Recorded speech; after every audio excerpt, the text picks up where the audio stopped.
tayo po naman ngayon ay nag-prepare ng pananim.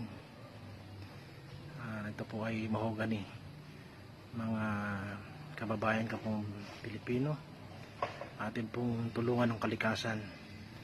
Tayo po ay magtanim ng mga puno para po sa kabubuti po ng ating kabundukan, dahil ito po ang solusyon sa lumalala pong pagbaha sa ating pong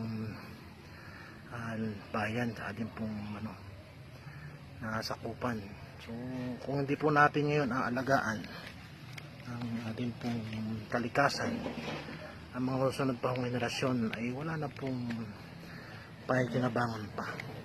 So ito lang po ang solusyon, tayo po magtanim. Kaya in-encourage ko po tayo po mga Pilipino ay magtulungan, magtanim po tayo.